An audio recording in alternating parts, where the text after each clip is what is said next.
All right, y'all, before we get into the 3 do nots of parenting an anxious child, I just want to give a shout out. I want to give a shout out to Midwest Anxiety, y'all.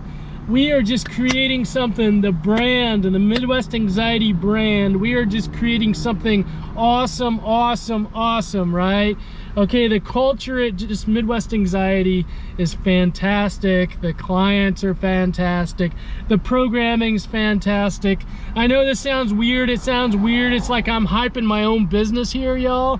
But guys, from the inside out, looking from the inside out and what's going on, fantastic, y'all, fantastic. I mean, I'm wearing like a self-care shirt today.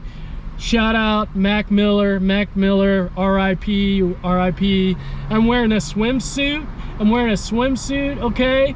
And I'm going to see a client. We're gonna go out on the water today, okay? Come on now, come on. Fantastic way to do therapy, y'all. Fantastic way to do therapy. Love community-based therapy. I love just our no frills kind of, you know, culture, doing mental health differently.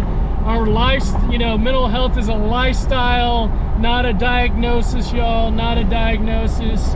And the clients, y'all, the clients, I want to give a big shout out, as I spit on myself, I want to give a big shout out to the clients, y'all.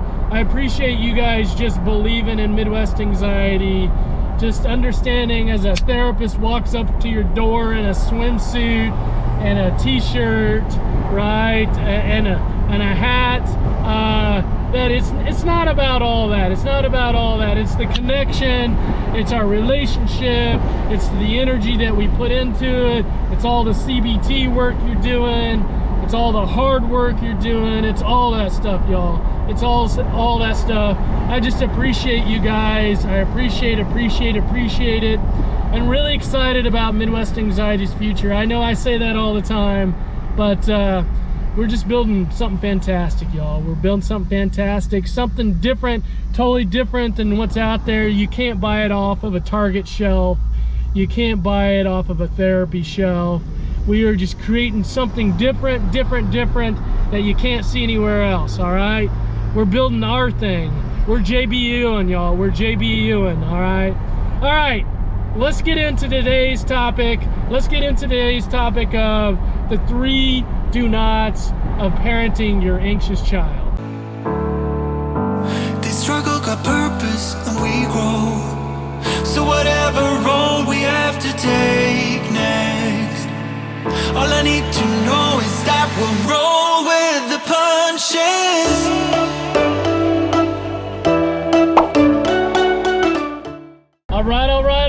All right, y'all. This topic is something I've spoken a lot about, generally in therapy. This is something that I cover with the parents.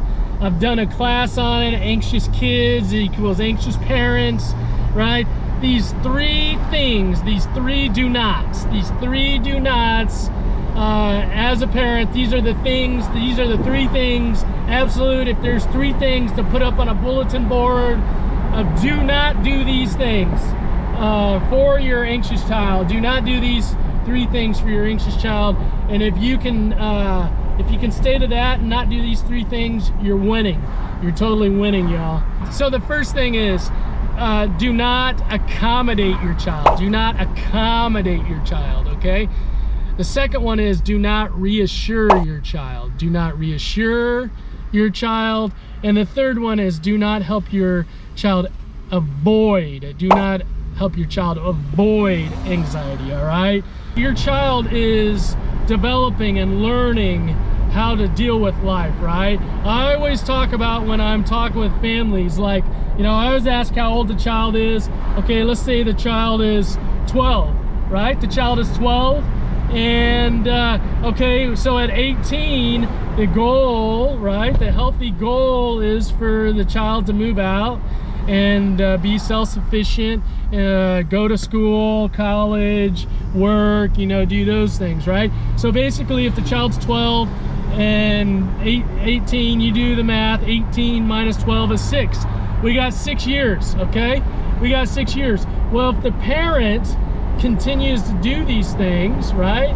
If the parent continues to do these things for the next 6 years, then at age 18, the child will not have learned the skills. The child will not have learned the skills to be self-sufficient, because mom and dad would have done, would have helped the child, right? Through accommodations, through reassurance, and through avoidance, right? The mom and dad would have helped the child be able to kind of get through those situations, all right? So the child would not have learned the skills. And so what we talk about here is the short-term benefits of helping your child through accommodations, reassurance, and avoidance. The short-term benefits of that versus the long-term consequences of that. The long-term consequences of your child not learning those skills. Okay, so the short-term consequences are child gets to school, their child gets through the situation, right? Thumbs up, right? But you have to keep doing this over and over and over again.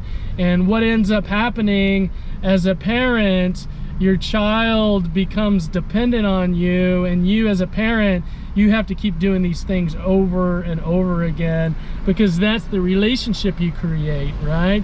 That your child has now become dependent on you because you've made accommodations for them. You've made it easier for them to get through that situation, or you've reassured them, hey, it's gonna be okay, it's gonna be okay, right? Or you've helped them avoid the situation. I'll just do it for you, or oh, you don't have to do that. You've helped them avoid the situation for the short term because you just want to get through the moment. But the long term is, got to keep doing it, got to keep doing it. So we've got to stop. We've got to stop. You as a parent, you have to know at some point, if you're accommodating your child, if you're reassuring your child, or if you're helping them avoid, you know as a parent that you're not helping them, you're actually hurting them long term. You're hurting them long term if you keep doing those three things. So you can't side with anxiety. You have to basically say to your child, hey, I love you so much, I love you so much that I'm gonna stop doing, I thought these were the things that were helping you, I thought these were the things that are helping you, but I'm learning that they're only helping you temporarily. It's kind of like a Band-Aid. They're only helping you temporarily until the anxiety comes back, and we gotta do this all over again. And so what I'm learning is that I want long-term success. I want long-term growth. I want long-term happiness for you. So I'm not gonna side with anxiety anymore. Sure, I'm gonna support and I'm gonna love you, but I'm not going to accommodate. I'm not going to make things easier for you long-term, okay? And short-term. I'm not gonna make things easier for you. I'm not gonna reassure you. You're gonna notice that I'm not gonna tell you it's gonna be okay. What I want you to do is I want you to tell yourself that it's gonna be okay. I want you to reassure yourself, okay? And I'm not gonna help you avoid it, because I want what's best for you, and what's best for you is to kind of work through these things, is to go through that struggle and to be able to develop these skills for yourself, rather than it being me that helps you through it, okay? And that's a tough conversation to have with your child. That's a tough conversation to have, because again, you've developed some relationship where you make it easier for your child, but what happens is that cycle over and over again. As a parent, you are probably getting tired of that. You're probably getting tired, and you're like, when's my child just going to do it for himself or herself? When are they just gonna learn? They're not learning because you're doing it for them. You're doing it for them. They're not learning. What they're learning is to be dependent on you, okay? That's what they're learning, is to be dependent on you. That mom and dad will make it easier for me, all right? What you're doing is you're making their internal motivation, not much external motivation, by you helping them.